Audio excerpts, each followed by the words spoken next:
You heard at the beginning of the newscast, Premier David Eby appealing for cross-border cooperation.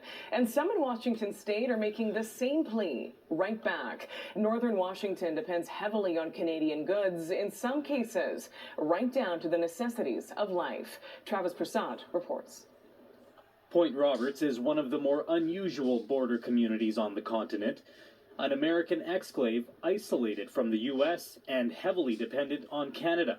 In fact, BC provides it with electricity and water. For 100 years, we've had a wonderful relationship, very cooperative with Delta in particular. Brian Calder warns that planned retaliatory measures in response to Trump's tariffs could devastate Point Roberts. He's asking Canadian officials to grant an exemption to his community of 1,000 people, many of them dual citizens. 90% of our economy on a daily basis is driven by Canadians. So if you take that away, we don't exist anymore.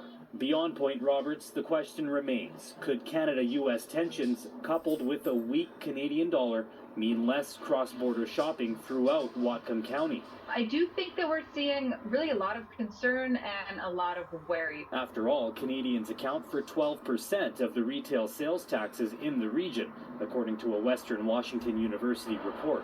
And several other sectors in Washington state also depend on business from the Great White North. One example of that is the Bellingham International Airport, which, if you look at the destination it flies to, really is catering to Canadians who want to visit sunny, warm destinations in the wintertime. Back home, Premier David Eby wants to put local goods front and center. To make it easier for British Columbians to choose BC products, to choose Canadian products. Calder understands the Premier's intent. He's just asking for a more balanced approach. We need some hope here, and we need some support, and I think we deserve it. He says Point Roberts businesses are still reeling from nearly 2 years of COVID-19 lockdowns, with border traffic 30% below pre-pandemic levels.